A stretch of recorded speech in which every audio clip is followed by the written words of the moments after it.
Oke. Nah, itu ya tadi isinya. Nah, isi itu kalau misalkan bingung, masih bingung juga, buat dulu pertanyaan-pertanyaan. Ya, saya yakin sekali Bapak Ibu, kakak adik-adik di sini saat SD, saat SMP atau saat SMA itu juga sudah belajar bahasa Indonesia. Ada 5W plus 1H ya. Ada what, who, why, when, where, and how. Ya, jadi kalau misalkan bingung, mau mau mengisi isi pidato itu dengan apa? Yang penting teman-teman sudah punya topiknya terlebih dahulu. Misal topiknya adalah tadi masalah sampah yang menumpuk begitu. Silakan tanyakan dulu nih berkaitan dengan sampah. Apa sih yang menyebabkan masalah sampah ini masih terus ada di Indonesia misalkan? Jawabannya, jawabannya itu nanti teman-teman tuliskan sebagai isi ketika mau menyampaikan pidato. Siapa? Siapa sih yang bertanggung jawab misalkan terhadap penumpukan sampah? Misal jawabannya adalah diri sendiri karena tanggung jawab itu bukan hanya tanggung jawab pemerintah ya, tapi bagaimana kita sadar akan kebersihan. Maka itu yang disampaikan ya. Jadi pertanyaan ini hanya membantu saja mempermudah menyusun isi. Begitu. Jadi silakan boleh juga dengan pertanyaan. Lalu selanjutnya kita bahas lagi ya, sebentar. Selanjutnya, kita akan membahas mengenai, hmm, gitu ya. Nah, ini juga bisa. Kalau ada yang merasa di sini suka lupa-lupa gitu ya, kalau mau menyampaikan, tiba-tiba di tengah jalan lupa nih mau ngomong apa gitu, padahal udah disiapkan gitu. Nah, akan mempermudah dengan cara memberikan simbol-simbol repetition. Maksudnya seperti apa? Misal di paragraf pertama itu ngomongin masalah kita kasih keyword dengan kata yang sama. Misal contohnya di sini ya ada dampaknya ke waktu, dampaknya ke emosi, dampaknya ke hubungan. Nah, kata-kata, kata kunci dampak, dampak, dampak ini akan mempermudah kita untuk mengingat. Karena semuanya dampak, ngomongin dampak ya kita nanti ketika sudah selesai ngomongin topik yang utama, yang satu apa, kita bisa langsung lanjut lagi ke topik kedua karena kita ingat, oh iya semuanya diawali dengan kata dampak atau repetition ya, pengulangan-pengulangan begitu. Jadi silakan kakak-kakak boleh sekali ya kalau misalkan mau menggunakan repetition ini ketika menyusun naskah pidatonya seperti itu. Lalu teman-teman, saya juga mau menyampaikan bahwa ketika kita berpidato sama halnya dengan ketika kita bercerita. Tapi kalau kakak-kakak di sini yakin dan juga percaya bahwa punya dan bisa bercerita dengan baik, maka kakak-kakak termasuk punya kemampuan public speaking yang baik. Kenapa? Karena katanya kemampuan bercerita itu adalah kemampuan paling challenging di di dalam part of public speaking gitu ya, di dalam presentasi. Jadi kalau misalkan sudah bisa meng-create naskah pidato, bisa menceritakan naskah tersebut, maka teman-teman akan punya kemampuan public speaking yang bagus ya. Saya harap juga teman-teman bisa melewati tugas ini dengan baik, lalu nanti dilanjutkan di tugas ketiga untuk membuat video dengan naskah itu. Ya, langsung praktik berbicara. Nanti kita akan lihat tips dan triknya seperti apa ya. Kalau bisa di pertemuan di web yang terakhir kita lebih cepat ya pelaksanaannya karena supaya teman-teman buat videonya juga punya cukup banyak waktu. Mungkin nanti akan dilaksanakan di hari Senin atau Selasa ya untuk web selanjutnya. Kalau ini kan hari Rabu ya. Ada juga kelas lain yang hari Kamis begitu. Tapi kalau untuk di web yang berikutnya kalau bisa Senin atau Selasa jadi teman-teman masih punya banyak waktu untuk take videonya seperti itu ya. Oke. Lalu saya juga akan lanjutkan lagi. Ah, Em, ini perlu nggak ya teman-teman ya? Ini apa ya? Ini hanya contoh aja sebetulnya ya. Contoh misal teman-teman mau ambil apa ya? Ambil satu tema tentang potensi diri teman-teman, teman-teman juga boleh sekali untuk tuangkan ya dalam tugas ini. Jadi saya berikan contoh. Misal ini diri saya sendiri ya teman-teman ya. Kita ngomongin dulu nih tentang waktu ya. Kalau misalkan ngomongin tentang waktu, Tadi kan ada ya kalau kita membuat isi itu bisa dari waktu. Maka kita ceritakan, oh iya saya lulus S1 nih. S1 itu 4 tahun. Lulus S2 itu hanya 1,5 tahun. Maka diceritakan 4 tahun itu ngapain, 1,5 tahun itu ngapain gitu ya. Nah saya ceritakan lulus 1,5 tahun dengan IPK 3,9 itu menurut saya itu satu hal yang tidak mudah. Teman-teman bisa seperti itu. Kalau pidatonya itu tujuannya adalah untuk memotivasi orang lain untuk kuliah cepat dengan nilai yang bagus gitu ya. Dan kenapa saya bilang IPK 3,9 dalam waktu 1,5 tahun S2 itu tidak mudah karena apa? Karena di dalam perjalanannya itu tetap aktif juga organisasi nasional, tetap juga ikut kompetisi, mengelola bisnis, kuliah di 2 tempat, lalu juga masih aktif project riset, masih aktif juga bekerja full time dari jam 8 pagi sampai jam 10 malam gitu ya siaran. Tapi masih bisa bertahan itu rasanya tidak mudah sekali dan saya harapkan kakak-kakak, ibu-ibu, semua yang di sini juga termotivasi. Baik untuk anaknya, baik untuk diri sendiri, adiknya, atau hal-hal lain yang memang itu menunjang prestasinya di dalam perkuliahan. Misal contohnya seperti itu gitu ya. Isi naskah pidatonya. Jadi silakan teman-teman bisa dengan cara apapun, bisa dengan topik apapun. Kalau mau mudah lagi juga, topiknya kan kemarin sudah ya di pertemuan di web yang pertama, tinggal dilanjutkan. Tapi kayaknya kalau misalkan eh, kurang sesuai, teman-teman boleh ganti. Tapi kalau saya rekomendasikan tetap di topik yang sebelumnya gitu ya, karena supaya konsisten aja. Jadi teman-teman tahu alurnya bagaimana cara mulai dari menentukan topik, menentukan tujuan, hingga bisa membuat naskah pidatonya seperti itu ya. Lalu, sorry. Nah, di bagian penutup, ini yang paling penting dan perlu diingat-ingat ya kakak-kakak ya, tidak boleh terlewatkan. Jangan sampai ada juga ya nanti di naskah pidato. Jadi di penutup itu hindari kata maaf ya kakak-kakak, sesuai yang buku yang kakak-kakak baca dari UT ya, yang sudah disiapkan, yang sudah ada dalam setiap sesi. Atau mungkin kakak-kakak juga baca pada RBV gitu ya. Maka di sana disampaikan bahwa ketika ya dalam penutup teman-teman hindari permintaan maaf berlebih.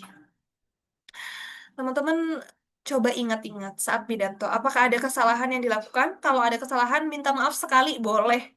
Tapi diulang berkali-kali untuk minta maaf tidak. Tapi kalau misalkan dalam pidato ternyata rasanya mulus-mulus aja, lancar-lancar aja, nggak perlu ada kata eh mohon maaf jika ada kesalahan, bla bla bla, terima kasih gitu. Biasanya kan ada seperti itu ya. Kalau bisa tidak, karena kenapa sih menghindari permintaan maaf ini? Karena bisa jadi audiens tuh nggak ngeh kalau kita melakukan satu kesalahan, tapi gara-gara kita ngomong, kalau eh, apa, gara-gara kita bilang maaf ini, jadi mereka ngeh, hah, emang tadi ada yang salah ya? Jadi justru malah menimbulkan pertanyaan-pertanyaan baru ya, mempertanyakan juga kredibilitasnya teman-teman. Jadi silahkan kalau memang tidak melakukan satu kesalahan, mulus-mulus aja, lancar-lancar aja, nggak perlu ada kata maaf gitu ya teman-teman ya, karena itu sudah tanggung jawabnya teman-teman untuk menyampaikan. Tuh. Jadi silahkan tidak perlu dituliskan kata maaf dalam naskah pidato yang nanti dikumpulkan begitu ya. Lalu selanjutnya adalah eh, ini adalah pengetahuan tambahan ya. Di sini apakah ada yang punya bisnis kakak-kakak semuanya? Boleh raise hand kalau ada yang punya bisnis. Tenang aja, Bu Nadia nggak akan tanya-tanya ya, karena dia nggak akan tanya-tanya. Apakah ada yang punya bisnis di sini, kakak-kakak? Boleh raise hand. Tidak ada? Belum ada? Ada yang kepikiran suatu saat pengen deh punya bisnis, ada nggak? Kira-kira. Ada? Boleh? Raise hand. Oke, belum ada. Kak Putri, Kak Putri ada kepikiran nggak suatu saat punya bisnis? Kebetulan aku emang resign buat buka usaha, Bu. Oh, oke. Apa tuh usahanya, Kak Putri? Aku lagi buka kantin di rumah sakit Ah, I see. Tapi resign di perusahaan sebelumnya itu di industri apa? di retail. Ada retail. Oke, sip. Ya, Berarti Kak Putri memang sedang mengelola bisnis ya. ya Kantin betul. rumah sakit. Bagus sekali. Nah, ini Kak Putri, semoga ini bisa membantu ya. Mungkin selain Kak Putri juga ada teman-teman yang lain, cuman mungkin ada yang khawatir untuk menyampaikan, takut ditanya-tanya gitu ya. Atau atau mungkin lagi sedang mengerjakan hal yang lain begitu ya. Nah, silakan kalau misalkan teman-teman punya bisnis atau kepikiran mau punya bisnis, boleh juga gunakan outline ini. Jadi kan saya nggak tahu apakah teman-teman udah belajar outlining ya. Kayaknya udah ya, udah di sesi 6 sudah belajar outlining. Jadi ada outline, itu outline-nya nanti saya juga akan drop beberapa materi pengayaan ya, menyusul berkaitan dengan disesuaikan dengan sesi-sesi yang ada. Nanti teman-teman masih bisa buka-buka, mau di-download. Kalau bisa di-download silakan, atau kayaknya nggak bisa di-download ya, bisanya screenshot ya. Itu boleh di-screenshot. Jadi saya punya beberapa outline yang berkaitan dengan bisnis, jadi teman-teman boleh juga gunakan. Kalau teman-teman melihat ketika saya tampilkan slide presentasi, maka teman-teman akan mengartikan bahwa saya sedang presentasi, begitu. Tapi kalau di dalam dunia bisnis, ketika saya tampilkan slide presentasi, bisa jadi itu bukan presentasi, tapi itu namanya pitching. Ya, mungkin sebagian teman-teman di sini sudah tahu ya mengenai pitching ini. Apa bedanya sih pitching dengan presentasi? Kalau presentasi itu waktunya, kita lihat waktunya bisa 15 menit sampai 1 jam. Kalau saya minta mahasiswa untuk presentasi, biasanya lama banget gitu ya. Itu namanya presentasi. Tapi kalau misalkan pitching, itu waktunya itu hanya 3, 5 menit, 7 menit, 10 menit selesai maksimal. Tidak lama-lama. Kenapa? Karena biasanya pitching ini dilakukan, kita menghadapi siapa? Yang kita hadapi itu adalah investor yang mereka sibuk, mereka nggak punya banyak waktu, tapi kita butuh duitnya mereka, gitu ya. Maka kita presentasinya tidak boleh terlalu lama. Hanya presentasi-presentasi singkat dan yang penting saja. Makanya itu dinamakan dengan pitching. Pitching itu apa? Bagaimana kita menyampaikan ide-ide bisnis kita atau usaha kita yang didirikan oleh foundernya, oleh CEO-nya, oleh co-foundernya, begitu ya. Nah, slide-nya apa? Bukan slide presentasi, namanya adalah pitch deck. Ya, ada pitch deck. Presentasi singkatnya. Bahan presentasi singkat itu adalah pitch deck. Jadi, kalau misalkan teman-teman punya bisnis, silakan buat pitch deck-nya, profilnya. Ada masalah apa sehingga muncul bisnisnya teman-teman begitu ya, karena investor suka banget kalau kita tuh paham bisnis kita apa, berangkat dari masalah apa, kita memberikan solusi, kita hadir di dalamnya untuk kasih solusi. Jelas, karena disesuaikan dengan kebutuhan masyarakat berarti kalau kita tahu masalah apa dan kita jadi solusi gitu ya. Tapi kalau sekedar punya bisnis untuk keren-kerenan aja gitu ya, mereka akan pikir-pikir kalau mau kasih investment. Kenapa seperti itu? Ya karena duit mereka itu mereka nggak mau gunakan kepada sesuatu hal yang ternyata nggak dibutuhkan di masyarakat gitu ya. Jadi silakan teman-teman bisa untuk screening ya, bisnisnya apa, berangkat dari masalah apa, lalu hadirlah teman-teman menjadi solusinya dengan produknya gitu. Nah, produk atau jasa ya, jadi bukan jasa. Nah, selain pitching, ada yang lebih singkat lagi. Namanya adalah elevator pitch. Kalau pitching tadi bisa 3 menit, 5 menit, 7 menit, aman. Tapi kalau elevator pitch itu hanya 30 detik sampai 2 menit saja. Emang bisa udah dia ketemu investor ngomongin 30 detik sampai 2 menit aja. Kita bisa tuh dapat investment dari mereka bisa. Asal teman-teman pembawaannya efektif ya. Nah, untuk outline-nya saya akan bagikan. Jadi outline-nya itu dalam 30 detik apa saja yang perlu disampaikan. Yaitu silakan sampaikan nama dan perusahaan. Nama yang easy listening. Tidak perlu nama panjang, nama panggilan saja. Kenapa? Bu Nadia selalu bilang ketika kita kenalan sama orang, ya saya juga meminimalisir, saya bilang kalau nama saya adalah Diah Nadia Tuljana. Bisa aja Kariko besok udah lupa nama panjang saya Diah Nadia Tuljana. Beda dengan ketika saya bilang nama saya adalah Nadia. Mungkin Kariko 2 hari masih ingat, 3 hari, 5 hari, sebulan masih ingat gitu ya. Jadi teman-teman ketika kenalan sama orang, silakan kenalan nama yang paling easy listening. Nama panggilannya siapa? Supaya ingatannya lebih lama. Kalau tujuannya pengen diingat lebih lama. Gitu ya. Kecuali ada satu acara, 2 acara yang formal, dan teman-teman harus menyebutkan nama lengkap, maka silakan sebutkan nama lengkapnya. Gitu ya. Tapi karena ini dibatasi waktunya hanya 30 detik aja nih, maka silakan sampaikan nama pendeknya saja, nama panggilannya saja, dan perusahaannya apa. Misalkan, perkenalkan saya Nadia dari myphilips.com. Udah. Perkenalkan nama saya Putri dari Universitas Terbuka.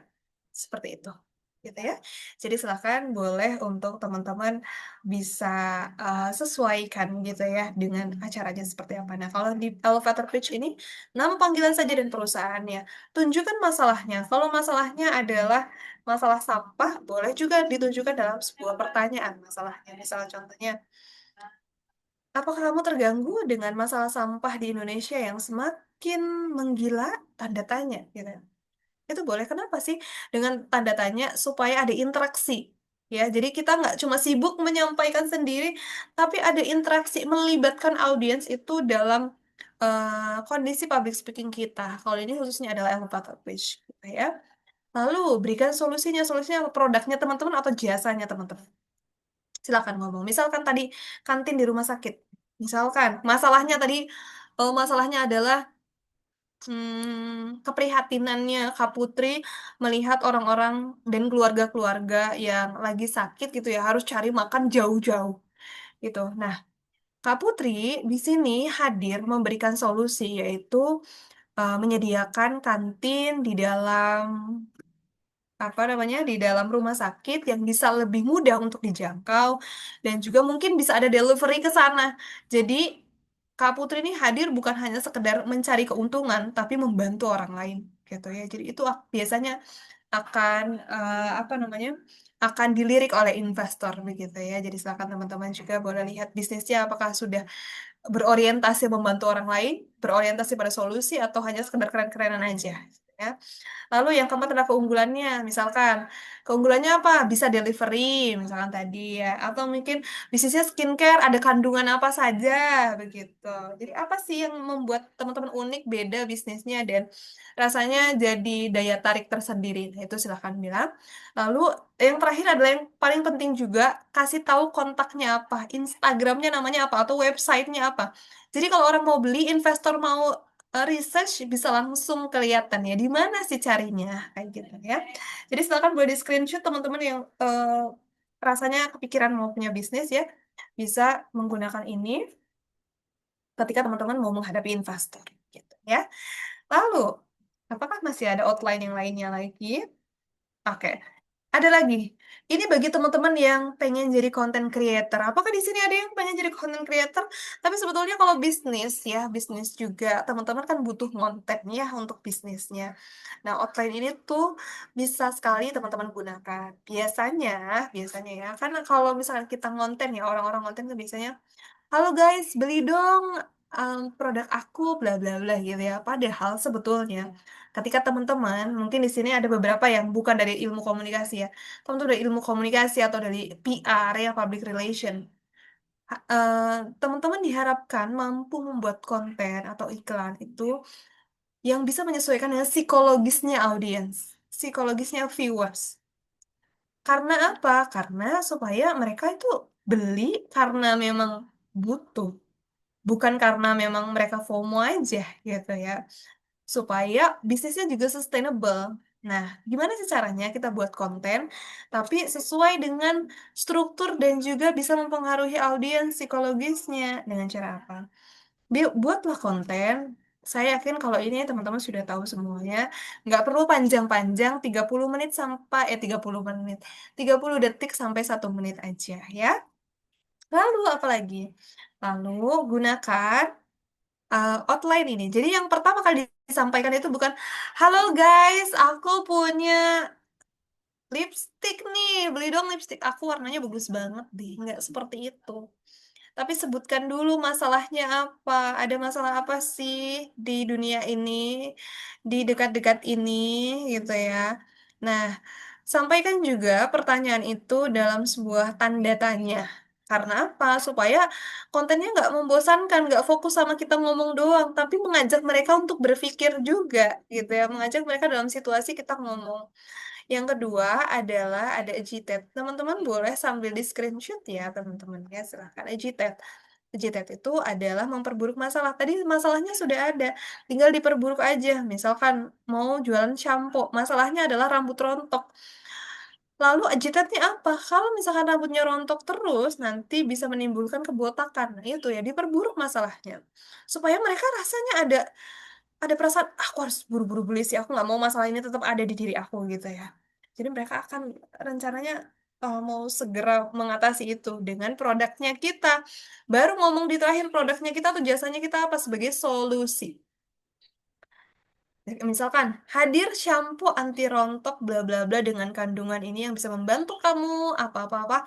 Nah, kamu bisa cek-cek produknya di @shampoo.com misal contohnya begitu ya.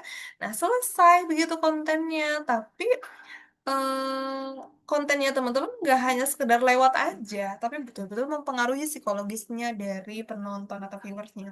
Saya berikan contoh ya teman-teman ya di sini. Di sini ada saya eh, coba untuk bikin konten misalnya ini contohnya saya bikin konten Wardah Moist Juitin ya. Tinnya dari Wardah. Nah, kita awali nanti dengan problem, lalu dilanjutkan dengan agitation, lalu solusi, yaitu produknya Wardah Moistuitin ini. Saya berikan contoh, silakan ya teman-teman kalau mau bikin konten setelah ini boleh dengan struktur ini ya. Jadi nggak, ini teman-teman harus tunjukkan ini masa UT nih betul-betul bikin konten itu ya berdasarkan apa yang mereka pelajari, bukan hanya sekedar ikut-ikutan aja sama tren yang ada begitu ya teman-teman ya. Seperti ini. Saya contohkan. Pernah nggak sudah pakai lip tint, tapi baru 1 atau 2 jam warnanya hilang, bibir jadi kusam kering? Apalagi saat meeting, hangout, atau foto bareng temen, bibir pucat dan bikin senyum kurang percaya diri. Saatnya beralih ke Wardah Moist Juitin. Diperkaya dengan kandungan pelembab, warnanya fresh dan dewy, ringan di bibir, dan tahan lama. Senyum jadi lebih percaya diri, natural, dan juga sehat bercahaya. Seperti itu ya. Jadi silahkan ya teman-teman boleh tulis naskahnya ini. Lalu boleh pakai apa prompter ya. Bisa di CapCut ada. Jadi silahkan teman-teman jadi bisa menyampaikan produknya teman-teman betul-betul mempengaruhi psikologisnya audiens. Jadi nggak di skip-skip doang gitu, nggak cuma lewat skip. Tapi ketika teman-teman bikin konten, apa nih? Oh, ada masalah ini, kok masalahnya sama ya? Ini ditonton sampai akhir, oh ada solusinya gitu ya. Kadang kan ada konten-konten yang ngomongin masalah doang, tapi mereka nggak dapet solusi, cuma bikin kita worry. Tapi teman-teman di sini, walaupun ngomongin masalah, teman-teman punya solusi bisnisnya teman-teman, begitu ya. Jadi silakan ini boleh di screenshot contohnya juga. Setelah ini boleh buat kontennya sesuai dengan apa yang dipelajari, seperti itu ya. Oke, semoga sudah di screenshot. Kita akan beralih lagi ke Oke, kita skip dulu yang ini ya, karena saya tadi sudah kasih informasi bahwa ketika kita perkenalan, silahkan kenalkan nama pendeknya saja. Tidak perlu nama panjangnya kalau memang tujuannya pengen diingat lebih lama. Supaya mereka juga nggak kesusahan untuk mengingat nama kita gitu ya. Jadi silahkan kalau misalkan namanya eh, siapa ya di sini yang panjang ya. Misalkan namanya Estiapri Kotrunada, misalkan. Oh, ya, nggak perlu es japri, kotrunnya ada. Tapi boleh juga. Halo teman-teman, perkenalkan saya Nada. Uh, Mungkin mereka akan ingat 1 minggu, 2 minggu, 1 bulan, bahkan ingat terus gitu ya. Jadi nama itu kan sebetulnya jadi icon dan brandingnya kita. Jadi silakan teman-teman bisa nanti sesuaikan begitu ya dengan kebutuhannya seperti apa. Nah, kalau untuk materi itu kita lanjutkan lagi ke contoh tugasnya ya, karena Bunda dia nggak mau sekedar nyuruh-nyuruh teman-teman aja, ayo dong bikin tugas ini, kumpulkan ini, tapi tidak memberikan contohnya tuh bagaimana yang sesuai, yang benar sesuai dengan instruksi. Nah, saya berikan contohnya, saya juga akan kirimkan contoh ini nanti juga di grup ya teman-teman ya, supaya ada gambaran. Kalau yang mau revisi, silahkan revisi. Kalau mau tetap yang pertama dan sudah sesuai, boleh tetap itu. Nanti saya akan nilai ya. Oke, kita coba untuk berikan contohnya ya. Oke, di sini. Misal saya ambil topiknya di sini. Sorry. Saya ambil topiknya adalah harga naik gaji tetap. Realita ekonomi yang dekat dengan dompet kita. Tuh ya. Lalu, ingat, di pembukaan tadi harus ada apa saja? Harus ada 3 hal yang ada, yaitu pembukaan, salam ya, salam. Lalu ada judul dan agenda, boleh disampaikan singkat saja. Kalau yang saya merahi ini itu nice to have. Jadi boleh ada, boleh nggak ada. Kalau ada bagus, saya berikan nilai tambahan ya. Kalau nggak ada, nggak masalah juga. Nah, maka silakan boleh dituliskan ya. Misalkan salam tadi, Assalamualaikum, Shalom, Om Swastiastu, Namo Buddhaya. Kalau ini ada yang salah penulisannya, mohon maaf ya. Ini kayaknya ada yang salah ya. Nanti teman-teman bisa coba disesuaikan saja yang betul. Lalu boleh juga selamat pagi, yang saya hormati, bla bla bla. Kalau memang ini acaranya formal ya, pidatonya formal. Lalu topik atau judul hari ini izinkan saya menyampaikan sebuah topik yang mungkin tidak asing bagi kita, sangat dekat dengan kehidupan kita, yaitu harga naik gaji tetap. Nah, agendanya sebelah mana sih? Sebetulnya agenda ini kan bisa dalam bentuk apa saja ya. Boleh juga bisa ditandai dengan hari ini, pada kesempatan kali ini. Nah, itu bisa.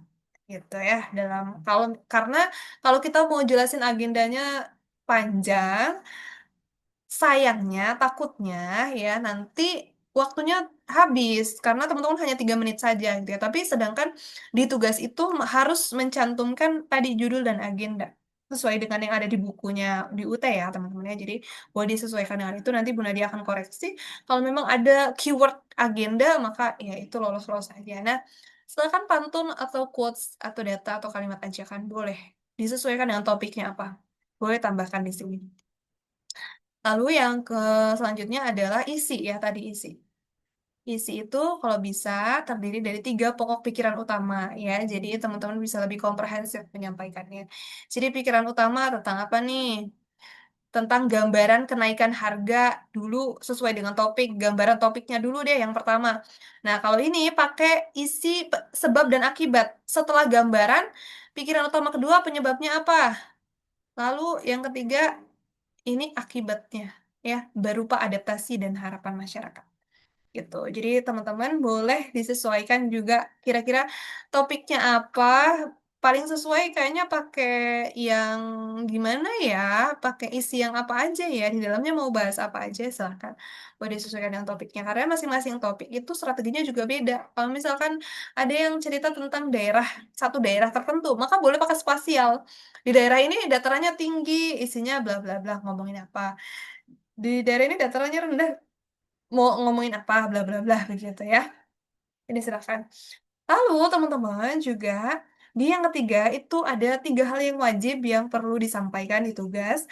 Yang pertama adalah mengulang pikiran utama, yaitu ngomongin apa sih? Nah, ini kan ngomongin 3 ya tadi ya, pikiran pikiran satu, ini ada pikiran dua. Ini sebetulnya tinggal disebutkan ulang aja ya secara singkat aja. Di mana? Di mengulang pikiran utama ini. Setelah itu kesimpulannya pendek saja, singkat aja ya. Boleh 1 kalimat aja juga boleh. Yang penting teman-teman apa namanya menunjukkan bahwa apa yang diminta di tugas itu ada, gitu ya. Lalu harapan dari pembicara, misalkan apa boleh apapun ya, semoga kita bisa menjadi generasi bla bla bla. Boleh disesuaikan dengan topik, boleh juga yang normatif nggak apa-apa karena waktu teman-teman juga nggak banyak ya.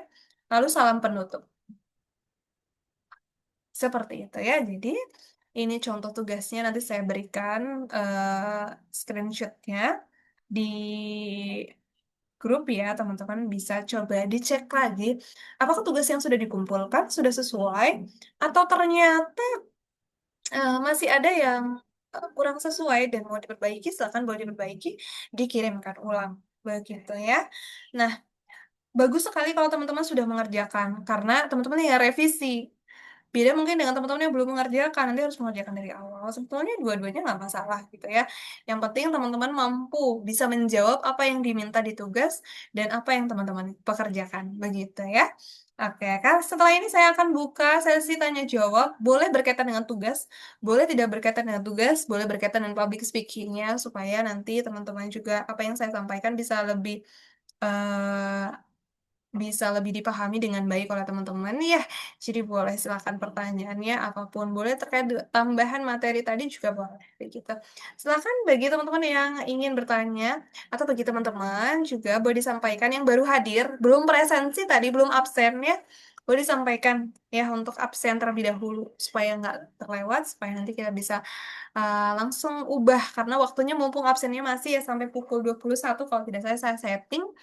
Jadi masih ada waktu untuk mengubah begitu ya. Silakan teman-teman, ada yang baru hadir. Kak Ardila sih ya baru hadir ya tadi ya. Belum presensi ya? Ya. Oke. Kak Ardius baru hadir ya. Halo, selamat malam, Bu. Selamat malam. Iya, Oke, mohon maaf saya baru bisa hadir ini tadi masih oke, oke. dalam pekerjaan. Saya udah, Ada. iya saya udah baca pesannya ya Kak Ardiles ya. Mohon maaf Oh belum ya, sempat balas. Iya, saya ganti dulu ya presensinya ya. Sebentar, baik. Kak Ardiles. Ada link presensi yang harus diisi atau gimana, Bu? Enggak ada, saya isi Baik. manual, manual. Saya isi sendiri di sistem. Tapi nanti Oke. sepertinya mahasiswa bisa lihat ya, apakah dia hadir apa tidak. Nanti boleh dicek aja, tapi nggak bisa ngubah sendiri, harus dari tutorial Oh, iya. ya. Di dashboardnya ya, Bu ya? Ya betul, di sesi 6 ya nanti ada. Sudah saya. Baik, Bu. Oke, sip sudah saya ganti. Selain ke Ardiles, apakah ada yang lain yang baru baru bergabung supaya saya bisa ganti ikut ganti. Oke. Sudah tidak ada ya? Sudah semuanya. Oke deh kalau begitu. Kita lanjutkan untuk sesi tanya jawab bagi teman-teman yang masih ada yang mengganjal, ada yang masih sepertinya perlu didiskusikan. Silahkan, boleh sekali ya untuk ditanyakan, boleh disampaikan apa kira-kira yang menjadi pertanyaan. Ya, silakan boleh. Waktu kita masih banyak ya. Silakan boleh. Ada? Iya, Bu. Jujur, Iya, boleh. kalau untuk izin ini ya, sharing aja. Kalau untuk materi belum baca total nih Hmm. yang ke 5 sama ke 6 ya. Ya. Kendalanya pas paling di manajemen waktu. bulan Hmm. bulan ini aku lagi padat banget sampai weekend juga masih harus masuk kerja jadi masih Hmm. masih agak kewalahan sih jujurnya seperti itu ya. Oke. Tapi nanti mudah-mudahan bisa terkejar juga nih yang materi materi 6 ya. Betul, saya siap. Kan masih deadline-nya masih sampai hari Minggu Senin. ya. Senin. Senin sorry. Ya, Senin pukul 15 masih bisa. Baik Bu, insya Allah nanti saya kejar juga ya Bu tugasnya untuk saya belum sempat ini. Sip, sip. Aman, masih ada waktu ya. Tadi juga baru dijelaskan ulang mengenai struktur tugasnya. Bagi teman-teman yang sudah mengumpulkan juga boleh revisi. Nanti recordingnya akan saya update ya di sesi 6 nanti. Jadi silakan boleh ditonton lagi struktur tugasnya seperti apa. Untuk Oh contoh ya, tugasnya, nanti saya juga akan kirimkan di grup supaya bisa dipelajari ya, bisa diadaptasi juga begitu. Oke, Kak sama nih ya. aman insya Allah Bu. Oh, berarti rekaman Zoom-nya ada di dashboard nanti bisa diakses lagi ya Bu ya. Bisa diakses lagi. Tapi saya tunggu, saya upload dulu ya. Mungkin besok atau lusa Ya, ya baru saya update lagi ya. ya, baik. Oke, Maaf, Bu. siap. Ya, ada lagi yang mau disampaikan atau mau ditanyakan? Silahkan. Karena ada. Ya, dari saya sementara cukup sih, Bu. Sudah cukup ya. Oke, terima kasih. Jadi teman-teman, Ibu, saya izin bertanya. boleh Kak Ataya silahkan. Apa tuh pertanyaannya? Saya sudah ngerjain tugas ya, tapi Ya. belum dinilai. Ini kalau misalkan mau lihat nilainya atau mau revisi berarti dulu ya, Bu. Iya, Soalnya kayaknya sama contoh udah sesuai sih. iya, iya, iya, iya. Jadi nanti kalau misalkan mau revisi, silakan boleh direvisi dulu Kak Ataya. Untuk upload revisinya, sama ketika Kak Ataya submit. Tapi kalau mau nggak harus dihapus ya yang lamanya nggak apa-apa. Saya nanti bisa lihat kok tanggal-tanggalnya. Jadi nanti yang akan saya masukkan adalah file yang terbaru. Tapi saya juga jadi bisa tahu, oh ternyata ini betul-betul mengerjakan karena ada revisi begitu ya. Jadi nggak cuma sekedar ya udah mengerjakan aja begitu ya, tapi ada proses-proses di dalamnya gitu. Jadi nggak apa-apa nggak harus dihapus yang sudah ada, tinggal ditambahkan aja filenya. Begitu ya kata ya.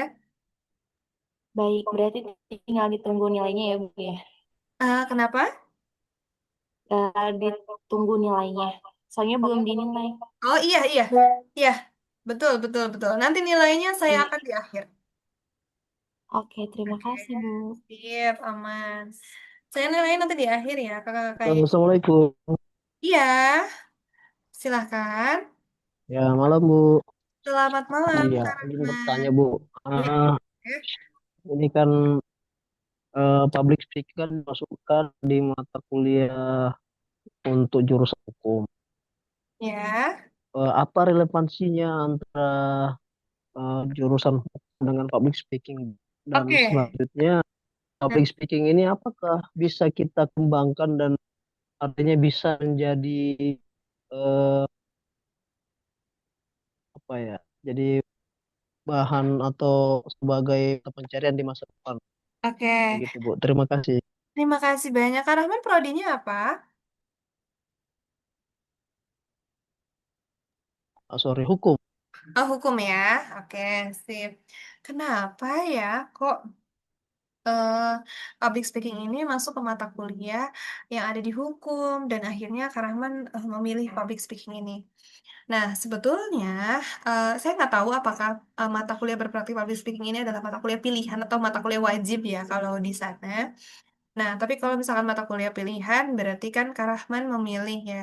Saya harap Kak Rahman itu punya tujuan kenapa memilih public speaking kalau itu mata kuliah pilihan. Karena kenapa saya bilang tujuan? Kalau kalau mungkin nanti Kak Rahman ya ada waktu untuk baca buku, saya mau rekomendasikan satu buku. Bukunya Simon Sinek itu judulnya adalah Find Your Why. Di mana di buku itu menunjukkan bahwa ketika kita mau memilih satu hal, mau melakukan sesuatu hal yang paling utama adalah based on tujuan. Kalau tujuannya jelas, maka suksesnya jauh lebih cepat daripada teman-temannya yang lain, begitu.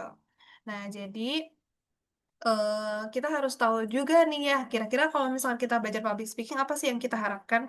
Apakah akan membantu presentasi kita di pekerjaan, atau akan membantu kita menghadapi klien, atau apa? Kita harus punya tujuan itu dulu dalam diri sendiri. Sudah itu. Kalau itu mata kuliah pilihan. Tapi kalau itu mata kuliah wajib, kenapa sih public speaking itu harus ada? Nah, ini juga.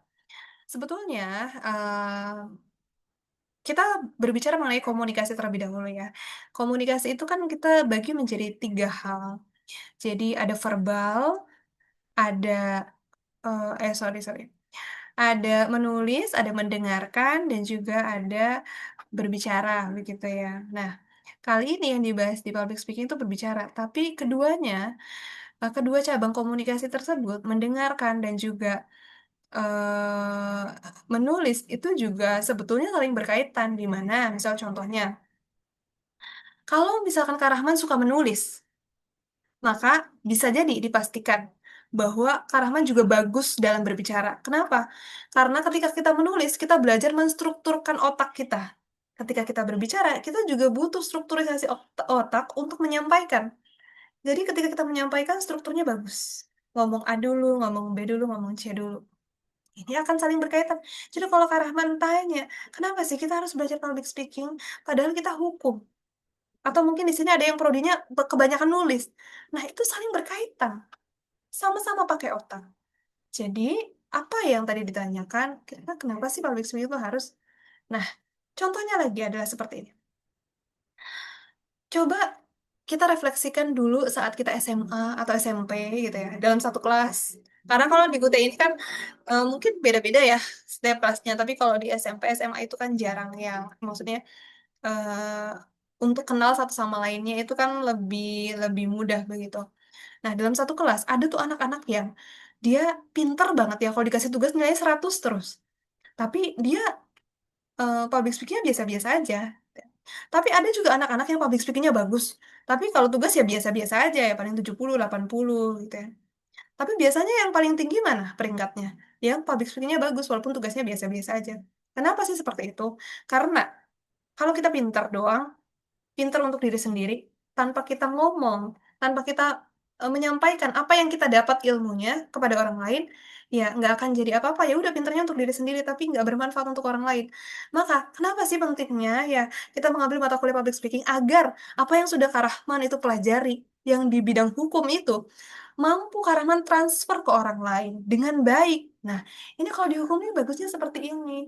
Oh, kalau ada kasus ini, kita harus begini-begini. Coba bayangkan kalau Kak Rahman tidak punya skill public speaking yang bagus. Maka ilmu-ilmu hukum itu, bagaimana Kak Rahman membantu kasus-kasus, itu akan sulit untuk di solving. Kenapa? Ya karena tidak mampu menjelaskan, gitu ya. Jadi kalau Kak Rahman tanya, kenapa sih pentingnya public speaking?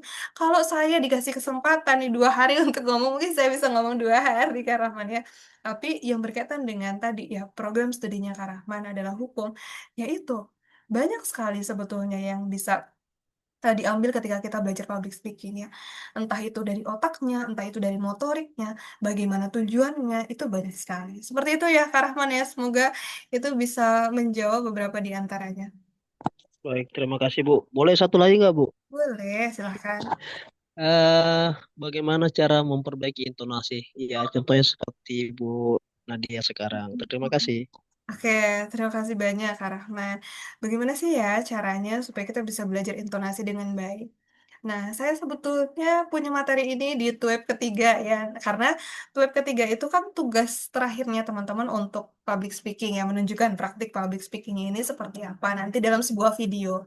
Videonya juga nggak lama, sesuai dengan naskah video hanya 3 menitan saja gitu. Nah, lalu, bagaimana sih caranya ya untuk intonasi ini? Beberapa halnya nanti akan saya bahas di web ketiga, tapi yang paling bisa dilakukan sebagai satu bentuk latihan itu adalah silahkan Kak Rahman pilih satu buku atau bacaan apapun ya, entah itu artikel atau apa, boleh sekali, tapi dibaca keras, dibaca berulang, didengarkan baik-baik, di-record gitu ya. Atau nggak perlu di-record nggak apa-apa. Kita baca yang keras, tapi rasanya enak aja untuk didengar sama orang. Nah, kalau kita udah terbiasa, ya, tahu dan nggak buru-buru ya. Jadi, ketika kita sedang berbicara itu, jangan samakan ketika kita naik kereta. Kalau naik kereta kan berhentinya cuma bentar-bentaran ya, paling di stasiun ini 5 menit, di stasiun ini 5 menit gitu, lurus terus ya. Padahal ketika kita mau melakukan praktik public speaking itu harusnya kita samakan dengan ketika kita naik mobil. Kenapa? Kadang kita berhenti di Indomaret, hanya di pom bensin lama, sholat dulu, mandi dulu, apa dulu begitu ya. Sama dengan public speaking. Jadi jangan terburu-buru, jangan lurus terus. Tapi perhatikan ketika kita baca, baca aja nih, praktik baca. Komanya diresapi, dirasakan. Titiknya, jangan buru-buru dulu nih. Titik, diam dulu, baru lanjut yang lain begitu ya. Terus apa lagi? Terus nanti kalau kalau kalau ada beberapa kata-kata yang menjadi fokus utama, ditekankan ya. Jangan cuma sekadar, misal contohnya, nih saya share screen ya. Saya share screen kan bacaan.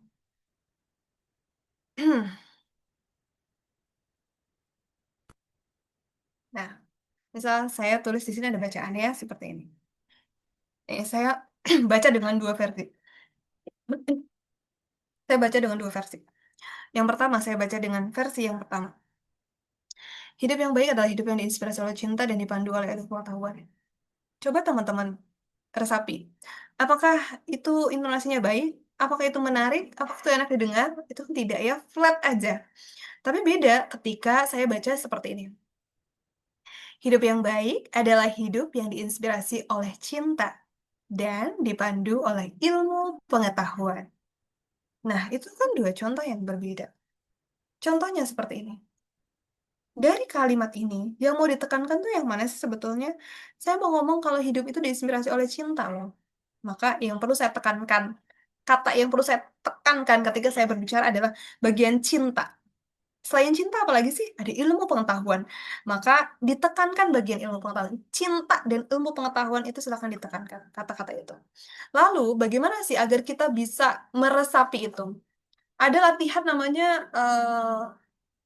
latihan olah rasa. Latihan olah rasa itu sederhana banget dilakukannya. Misal contohnya, kalau teman-teman di sini sudah bisa dan sudah melakukan ini bagus ya, tapi kalau belum silakan boleh coba. Jadi silakan perhatikan sebelum tidur, teman-teman sebelum tidur ya, ingat-ingat, kira-kira di kantor, di pekerjaan, di lingkungannya, siapa sih orang-orang yang bikin kita kesel hari itu? diingat-ingat siapa orangnya. Kalau sudah ingat siapa orangnya, maka maafkan orang itu. Malam itu juga sebelum tidur. Supaya lega di sini ya. Jadi ketika kita ngomong juga nggak terbata-bata, nggak ada yang tertahan. Karena emosi itu juga berkaitan dengan ketika kita berbicara, gitu ya. Jadi maafkan dulu, maafkan. Ketika bangun tidur, ketika bangun tidur, coba pegang tangannya, gitu ya. Pegang mukanya, rasakan masih bisa bernafas atau tidak, masih bisa merasakan kulit kita atau tidak. Kalau bisa, silakan disyukuri, bersyukur, berdoa sama Tuhan. Ya. Nah, dengan terbiasa memaafkan dan bersyukur ya, itu juga akan berdampak kepada emosi kita ketika berbicara. Gitu ya. Jadi, mulai dulu dari hal-hal sederhana. Nggak perlu teknis yang harus gimana, gimana, gimana. Mulai dulu dari hal itu. Maka intonasi itu akan ikut. Karena apa? Karena biasanya itu ada juga dorongan-dorongan dari ketulusan ketika kita berbicara dari dalam gitu ya Kak Rahman ya. Jadi mungkin beberapa hal di antaranya bisa dilakukan sesederhana itu, bisa dilakukan setiap hari. Ada apa yang tadi saya sampaikan. Seperti itu Kak Rahman. Semoga beberapa halnya membantu ya. Terima kasih banyak, Bu. Ya, terima kasih juga. Oke, ada lagi ya, teman-teman yang mau ditanyakan? Silahkan. Kalau ada yang mau ditanyakan, masih ada. Boleh berkaitan tugas, boleh juga berkaitan dengan yang lain. Kalau saya waktunya masih banyak sih sebetulnya saya tuh enaknya ya kalau di ruang diskusi kan di ruang diskusi di forum diskusinya teman-teman itu kan ada pertanyaan-pertanyaan ya. Rasanya saya gergetan gitu. Saya mending jawab ngomong langsung aja daripada saya ngetik panjang-panjang capek gitu ya. Jadi kadang itu ya. Nanti teman-teman ditunggu ya kalau diskusinya belum apa namanya belum dibalas nanti pasti akan saya balas gitu ya ditunggu aja gitu. Ada lagi teman-teman pertanyaannya? Silakan kalau ada lagi pertanyaannya. Bu, izin bertanya, Iya boleh, Kak Putri silakan. gimana kita ngatasin demam panggung Hmm, pas kita presentasi proposal di depan investor misalnya, ya. biar kita tuh benar-benar nggak lupa menguasai materi karena sebelumnya kita udah latihan, Mm-mm. tapi tetap aja terkadang pas hari H presentasi itu kadang ada grogi dan lupa, jadinya ngeblank dan kurang gitu dalam presentasi. Gimana cara ngatasinnya itu, Bu? Ya, terima kasih banyak Kak Putri. Bagus sekali pertanyaannya ya. Jadi sebetulnya ketika kita berbicara mengenai public speaking itu bukan hanya berbicara tentang teknik saja, tapi tentang juga kesiapan tubuh kita ya.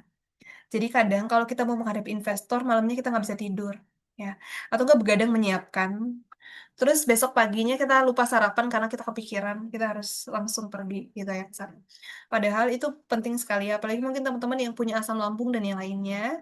Jadi silahkan teman-teman itu kalau misalkan mau ada event nggak harus pitching dengan investor, tapi boleh juga presentasi apapun ya, itu silahkan tidur yang cukup. Tidur yang cukup itu menjaga kefokusan kita. Kalau kita begadang, maka bisa jadi saat kita presentasi di tengah jalan kita akan ngeblank. Karena fokusnya hilang. Karena tidur, silakan teman-teman juga boleh search ya, bahwa tidur itu akan meningkatkan kefokusan kita. Entah itu ketika melakukan satu kegiatan atau ketika berbicara. Jadi, walaupun nih, misalkan ada kendala apapun gitu ya, ketika kita sedang presentasi atau pitching, tapi kalau kitanya fokus, kita otaknya mampu cepat untuk solving dengan mengambil langkah yang lain. Tapi beda dengan ketika kita begadang, fokusnya hilang kemana-mana. Mau kita seridi apapun, sesiap apapun, sudah latihan sebanyak apapun, ya otak kita lambat untuk merespon solusinya bagaimana. Gitu ya. Jadi yang paling utama adalah tidur cukup untuk menjaga fokus. Sarapan, tapi jangan berlebihan. Datang lebih awal sebelum kita presentasi atau pitching. Kalau bisa 1 jam atau 2 jam. Kenapa? Kita duduk di sana, kita lihat situasinya di sana seperti apa. Contohnya, apakah itu kita akan naik panggung saat presentasi? Ada tangga apa tidak? Ada kabelnya di mana? Kenapa sih kayak gitu? Karena grogi itu muncul karena khawatir-khawatir kecil yang menumpuk di otak kita. Kalau khawatir-khawatir kecil, misalkan kabel ada di mana, takutnya kita keserimpet nanti saat mau naik kan mengganggu fokus juga. Nah, kalau itu di solving dengan kita datang lebih awal, kita tahu ada di mana, kita nanti lewatnya mana, itu akan lebih menenangkan. gitu ya. Entah itu nanti kita proyektornya di sebelah mana, nanti kita akan presentasinya ngadep kemana dulu. Nah, kalau kita datangnya lebih awal itu akan lebih enak, mengurangi khawatir-khawatir kecil itu. Dan saya juga mau menekankan sebetulnya grogi itu adalah satu hal yang wajar. Yang tidak wajar adalah ketika grogi itu munculnya dari awal sampai akhir selesai itu masih grogi, itu nggak wajar, itu harus dikontrol. Tapi kalau munculnya hanya 1 menit awal, 30 detik awal, nggak apa-apa, nggak masalah. Lalu kalau tiba-tiba udah di tengah jalan grogi gitu ya, nggak bisa terkontrol, udah terlanjur grogi, ini gimana caranya? Nah, caranya itu sebetulnya eh, ini bisa sih disesuaikan dengan kondisinya, tapi yang paling memungkinkan sebetulnya bisa dengan pertanyaan. Misal contohnya, menurut Bapak Ibu, lebih bagus yang warna hijau atau yang warna kuning? Tanya aja kayak gitu ke investor.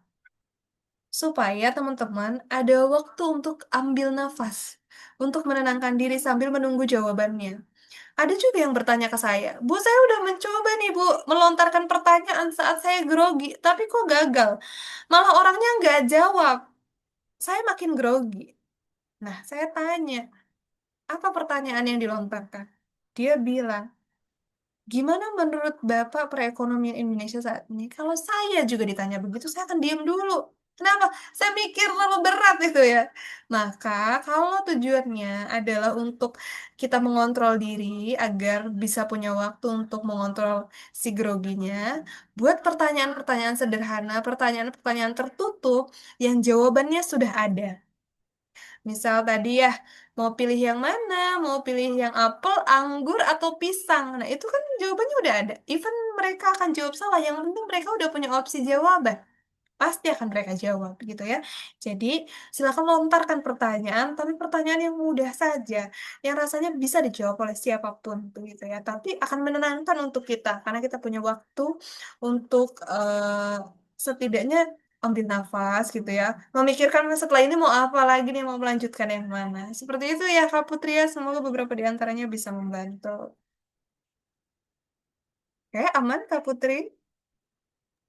Aman, Bu. Baik, boleh ini nggak, nambah pertanyaan lagi, Bu? Boleh, boleh, silakan. Terkait yang topik yang tadi, Ya, misalnya kita sedang presentasi, ya. di tengah-tengah itu mungkin yang menurut investor itu presentasi kita kurang menarik, Mhm. cara kita untuk, menarik perhatian kembali itu gimana ya, Bu? Menarik perhatian audiens kembali biar kita tuh pede lagi presentasi topik kita, gitu, Mm-mm. Bu.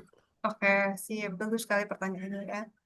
Tergantung nih Kak Putri mau menggunakan metode yang mana ya. Tapi kalau Kak Putri menggunakan yang tadi elevator pitch itu kan sebetulnya hanya 30 detik sampai 2 menit. Jadi investor masih tetap fokus kalau misalkan hanya 3 sampai 2 menit saja. Karena itu juga kan elevator pitch ini muncul juga karena risetnya dari Microsoft ya, bahwasannya setiap manusia itu rata-rata fokusnya itu hanya 8 detik ternyata. Maka kalau misalkan masih 30 detik, masih 40 detik masih aman. Dan mereka masih akan tetap fokus begitu. Dan itu tidak akan mengganggu apa yang kita sampaikan. Tapi beda mungkin dengan ketika pitching, itu sudah 5 menit, tapi kalau kita kok kayak boring gitu ya. Nah, sebetulnya kita juga perlu menyesuaikan apakah dia laki-laki atau perempuan. Bukan karena kita mau tidak kesetaraan gender ya. Tapi kan cara fokusnya perempuan dan laki-laki itu juga berbeda. Misalkan kalau misalkan laki-laki, biasanya mereka lebih fokus ketika diberikan hal-hal yang kaitannya dengan visual. Maka gunakan banyak visual impact. Misal dari slide presentasinya, entah itu dibuat yang semenarik mungkin, atau visual impact yang lain tuh ada juga. Misal contohnya, ketika presentasi misal topiknya adalah ketahanan handphone. Boleh loh, tiba-tiba Kak Putri banting handphonenya saat itu juga. Karena apa? Karena supaya membuat mereka penasaran, kok tiba-tiba banting handphone nih, begitu ya. Jadi fokus mereka akan tetap di situ sampai akhir karena mencari jawaban atas rasa penasarannya, gitu ya. Atau misalkan mau presentasi tentang lingkungan, eh kertas itu kan menyebabkan kerusakan lingkungan ya karena menebang banyak pohon untuk produksinya. Boleh loh ketika presentasi sobek kertas tiba-tiba untuk menegaskan visual impact-nya tadi. Gitu ya. Jadi silakan kuatkan di bagian visual. Cari sesuatu hal yang rasanya berbeda. Nah, Tapi kalau misalkan itu kan kalau di tengah-tengah jalan ya. Tapi kalau misalkan tadi mau banting HP atau mau sobek kertas atau bentuk visual impact yang lainnya di awal sekali sebelum perkenalan itu juga nggak apa-apa. Supaya apa? Menjaga fokusnya mereka benar-benar dari awal sampai akhir mereka cari tahu jawabannya apa. Itu boleh. Tapi kalau kepikirannya baru di tengah-tengah, boleh juga di tengah-tengah gitu ya. Tapi biasanya sih kalau visual impact, dia lakukan di paling awal supaya fokusnya nggak cuma dari di tengah aja nih, tapi benar-benar dari awal dia fokus karena penasaran. Begitu ya. Jadi itu bisa gunakan visual impact-nya. Dan sebetulnya meminimalisir di tengah-tengah mereka bosen, tadi mungkin sama halnya dengan yang ditanyakan Kak Rahman ya. Bagaimana meningkatkan intonasinya itu, gitu ya. Dinamikanya. Jadi jangan datar terus ya ketika kita menyampaikan. Tapi boleh tunjukkan sesuatu. Coba titik komanya juga di apa namanya? Diperbaiki begitu ya. Ada juga namanya speed reading ya. Bagaimana kita memperbaiki artikulasi ya. Tapi ini bukan juri, tenang aja ya. Jadi nggak -5. Jadi nanti artikulasinya silakan dengan cara apa? Baca, baca yang keras tapi cepat gitu. Nah, itu artikulasinya eh, bisa membaik. Kenapa? Karena otot-otot di sekitar mulut, ya, di sekitar muka ini dia panas. Kalau kita bacanya lebih banyak, mungkin baca di halaman yang pertama itu masih apa ya? Masih ada yang belibet-belibet, masih ada yang nggak jelas artikulasinya, tapi nanti udah di halaman kedua, halaman ketiga itu jadi lebih enak karena apa? Ototnya udah mulai panas, ya. Jadi jaga artikulasi, intonasi itu dengan baik. Tapi kalau mau buat satu hal yang lebih wah, lebih menantang, boleh gunakan visual impact, visual impact. Seperti itu, Kak Putri. Semoga membantu ya, Kak Putri ya. Baik, terima kasih Bu penjelasannya. Oke, terima kasih juga. Ada lagi pertanyaannya? Silakan ke kakak.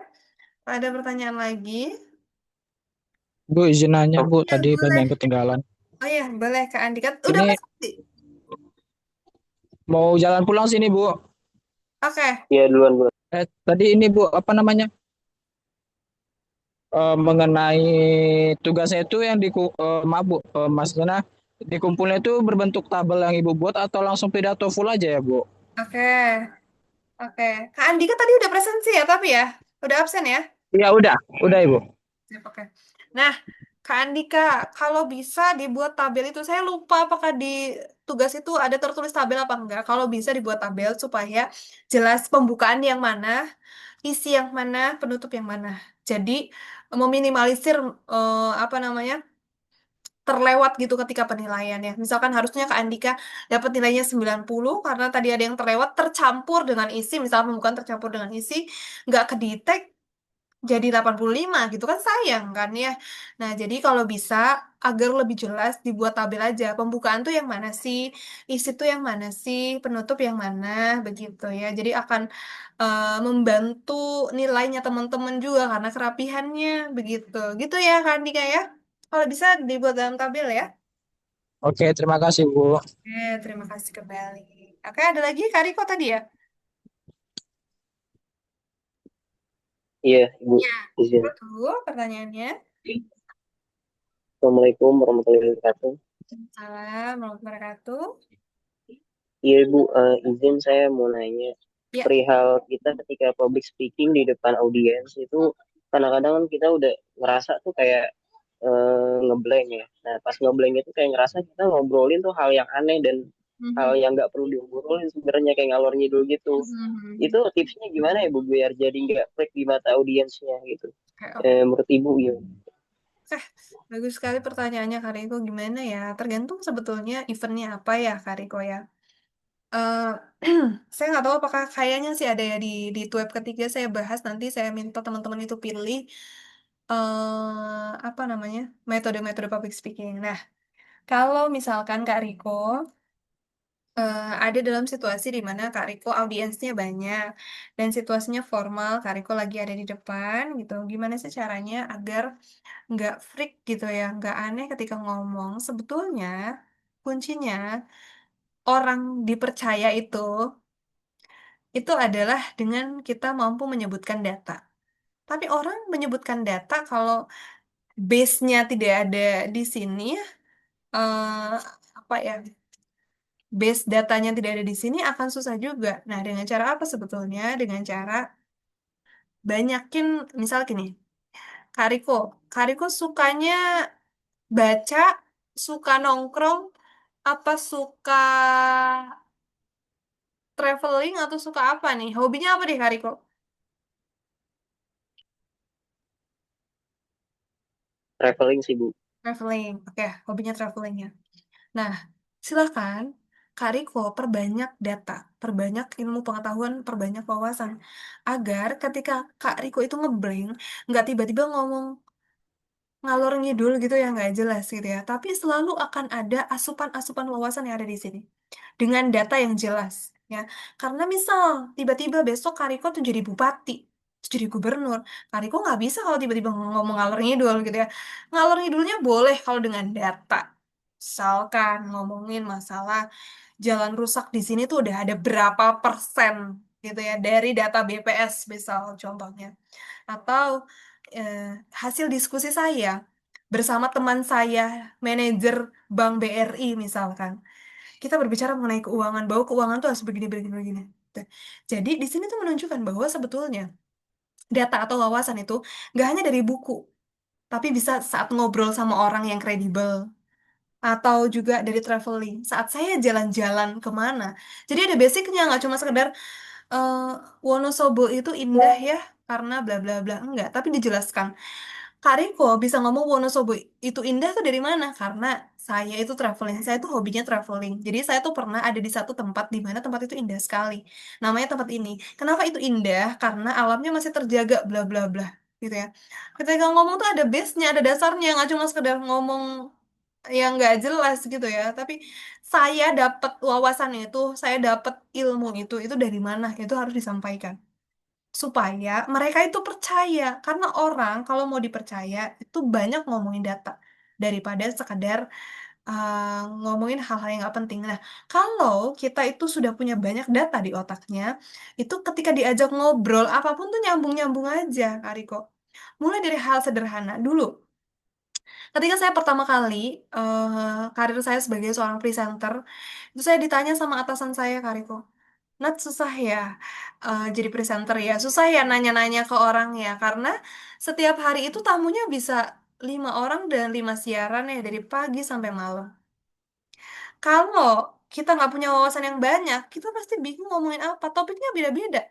Pagi ngomongin psikologi, siang ngomongin karir, malam ngomongin public speaking misalkan, sore ngomongin apa lagi? Berarti kan apa wawasannya harus banyak. Pertama yang dilakukan sesederhana nongki aja nongkrong di kafe, ketemu kenalan sama orang baru. Itu menambah wawasan loh. Itu menambah data-data di otak kita loh gitu. Sekedar kita keluar rumah, kita lihat, oh kok banyak ya kendaraan yang asapnya gelap banget. Padahal di aturan pemerintah itu melarang loh penggunaan kendaraan yang asapnya udah setebal itu. Nah, itu kan dapat lagi, itu meningkatkan kekritisan kita. Dengan kita cuma keluar rumah aja, gitu, cuma keluar rumah, ngobrol, ketemu orang baru, itu bisa works juga untuk meningkatkan wawasan kita. Lalu apa? Kalau misalkan aku introvert, Bu Nadia aku introvert, aku nggak bisa gitu. Nah, maka kalau kita introvert, boleh loh kita eh, baca buku aja atau scroll medsos itu juga boleh scroll medsos, tapi medsosnya jangan hanya yang joget-joget aja gitu ya. Misal info-info Perang Dunia Ketiga gitu. Atau info-info tentang pendidikan apa, info tentang IHSG yang lagi tren, itu boleh. Jadi ketika Kariko diajak ngobrol sama Bu Nadia atau Kak Putri yang punya bisnis, nyambung-nyambung aja walaupun Kak Riko misalkan profesinya fotografer gitu ya, nggak membatasi ilmu pengetahuannya, jadi wawasan umumnya tuh jadi luas gitu ya, jadi enak orangnya, jadi easy listening, easy going gitu ya kalau diajak ngobrol. Nah, dengan cara apa tadi? Perbanyak wawasannya. Lah, lalu ada lagi nih latihan yang bisa Kak Riko apa namanya, bisa Kak Riko gunakan setiap hari. Ini sederhana sekali. Misal contohnya seperti ini Kak Riko. Ya. Kariko coba lihat di sekelilingnya itu ada benda apa. Di sekelilingnya aja, di sekelilingnya ada benda apa. Misal saya kasih contoh. Di sekeliling saya ada, saya ambil satu benda, ini ada lipstick. Maka coba definisikan lipstick ini. Untuk pertama kali coba 2 menit aja. Lipstick adalah bla bla bla. Tujuannya apa? Saya pernah pakai lipstick tapi begini, bagaimana bagaimana? Pengalamannya apa? Pokoknya ngomongin apapun tentang lipstick selama 2 menit. Terlihat mudah, terlihat sangat mudah. Tapi ketika dicoba, coba nanti Kak Riko ya, itu akan sulit. Kenapa? Karena sebetulnya kita dengan lipstick ini ya, kita nggak perlu definisikan lipstick ini, kita tahu ini fungsinya apa, gunanya untuk apa. Tapi, kenapa latihan ini bisa dilakukan dan ini efektif? Justru karena susah itu, karena dia tanpa didefinisikan kita udah tahu, kita akan cari di otaknya ini kosakata baru, sehingga menambah kosakata ini. Jadi, besok ketika kita ngobrol ya sama orang, kosakatanya di sini udah banyak. Misal, satu hari ini definisikan lipstick 2 menit, besoknya 3 menit, besoknya 4 menit, besoknya 10 menit. Kalau udah bosen, ganti benda lain. Misal, pensil, definisikan lagi. Ganti lagi, benang gitu ya. Ganti lagi apa lagi? Itu akan worse sekali. Misal, lihat poster di jalan. Definisikan poster itu selama 5 menit. Maka kosakatanya di sini banyak. Nggak cuma wawasan yang banyak, tapi kosakatanya banyak. Jadi kalau diajak ngobrol apapun itu nyambung-nyambung aja. Gitu ya Kariko ya. Jadi besok nih bangun bangun pagi langsung definisikan apa? Definisikan botol. Botol adalah gitu ya. Itu boleh. Coba aja 2 menit gitu ya. Saya yakin akan menemukan cukup banyak kesulitan, tapi nggak apa-apa. Justru semakin banyak kesulitan, semakin kita berusaha untuk memikirkan kosakata dan itu akan meningkatkan kosakata di otak kita. Begitu ya Kariko ya. Semoga itu membantu di antaranya. Oke? Ada lagi Kariko pertanyaannya? Lagi ya? Baik, terima kasih. Mungkin ya sedikit pahamnya saya ngerti lah. Intinya dari apa yang Ibu bahas itu kesimpulannya itu ya dari apa yang kita lihat di sekeliling kita aja dulu kita definisikan. Jadi ketika kita menyampaikan apa yang pengen kita sampaikan itu berbasis data dan udah kita tahu dulu di kepala nih baru kita harus siap untuk menyampaikannya kayak gitu. Mungkin Betul ya baik. sekali, betul sekali Kak Deko ya. Learning by doing aja. Enjoy tapi ya, nggak harus. Aku menghafal teori ini nggak harus kok. Dengan ngobrol, dengan nongki-nongki aja, itu juga sebenarnya udah meningkatkan wawasannya. Tadi tingkatkan wawasannya, perbanyak data, biasakan mendefinisikan hal terdekat. Udah itu aja sebetulnya sederhananya tuh. Gitu ya Kak Riko ya. Oke. Terima kasih Ibu, sehat Ibu. Juga. Terima kasih kembali atas pertanyaannya. Oke, kalau begitu ada lagi teman-teman yang lain yang mau bertanya? Sudah aman? Sudah cukup? Atau ada lagi? Silakan ada lagi. Oke, Izin Bu, boleh Kak. bertanya tentang Silakan. tugas. Mhm. Apa boleh memakai gaya bahasa yang non formal ya Bu? Secara audiens saya kan anak-anak muda dan mahasiswa ya, agar terkesan lebih akrab gitu dan lebih dekat dengan audiens. Terima kasih. Terima kasih banyak Kak Hasna. Nah, sebetulnya kalau Kak Hasna langsung menjelaskan, oh Bu, audiens saya karakteristiknya seperti ini, bagus. Berarti Kak Hasna sudah paham, sudah tahu ya apa yang harus disesuaikan. Jadi boleh-boleh saja, asal audiensnya itu tepat ya. Takutnya nanti ada yang audiensnya bapak-bapak, ibu-ibu, tapi kok pakainya eh, kata-kata yang apa namanya, yang slang gitu ya. Jadi kan nggak sesuai. Tapi kalau tadi Kak Hasna sudah memberikan informasi bahwa anak-anak muda sehingga disesuaikan gaya bahasanya, maka itu diperbolehkan. Seperti itu ya, Kak Hasna ya? Aman? Baik Ibu, terima Baik kasih. Aku Bu. sekali. Oke, ada lagi teman-teman yang mau ditanyakan? Aku sudah cukup. Ya, silakan. Sudah cukup? Kalau sudah cukup, boleh kasih reaction jempolnya, kakak-kakak. Silakan. Kalau sudah cukup. Oke, sudah cukup ya. Kalau sudah cukup, silakan on cam semuanya ya. Karena kita akan dokumentasi ya di malam hari ini agar kita terbukti melakukan foto webnya ya. Silakan on cam semuanya. Kita akan dokumentasi. Nanti boleh berekspresi seekspres mungkin, seceria mungkin ya. Walaupun ini malam-malam, tapi kita tunjukkan bahwa semangat belajar kita sangat tinggi ya. Begitu. Oke, silakan. Boleh di on cam semuanya. Ya, Oke ya. Saya hitung mundur sebentar, sebentar, sebentar, sebentar. Oke. Silakan boleh, saya hitung mundur, silakan boleh seekspresif mungkin ya. 1, 2, 3. Oke, wait, saya cek dulu barangkali ya. Satu kali lagi ya, sebentar. Saya langsung kirim. Oke. Ya, oke, satu kali lagi. Siap-siap, saya hitung mundur. Oke, 1, 2, 3. Oke, sip. Begitu. Nanti kalau teman-temannya ada yang sudah hadir tapi tidak ada di screenshot atau sudah hadir atau terlempar belum presensi, nanti boleh konfirmasi ya supaya nanti saya bisa ganti di presensinya mumpung masih bisa. Bisa jadi besok udah nggak bisa gitu ya karena waktunya udah ditutup di sistem. Silakan nanti boleh diinformasikan. Oke, kalau begitu karena tadi sudah saya sampaikan semuanya ya kakak ya, apa yang menjadi penugasan bagi teman-teman di tugas 2 sesi 5, silakan boleh dikerjakan. Batasnya adalah Senin, pukul 15 waktu Indonesia Barat. Silakan kalau bisa dikerjakan, dikumpulkan sebelum itu supaya kalau teman-teman ada upload filenya salah, saya bisa info-info begitu ya. Jadi nggak dapat nilai minimal 70 atau 75. Begitu kan sayang ya, sudah mengerjakan. Jadi silakan teman-teman boleh untuk mengerjakannya. Kalau bisa H-1 lah maksimal gitu ya. Oke, kalau begitu terima kasih banyak keaktifan yang luar biasa ya di kelas ini. Terima kasih banyak juga sudah disiplin untuk ikut kelasnya. Semoga kita bisa bertemu lagi di pertemuan selanjutnya di web yang ketiga.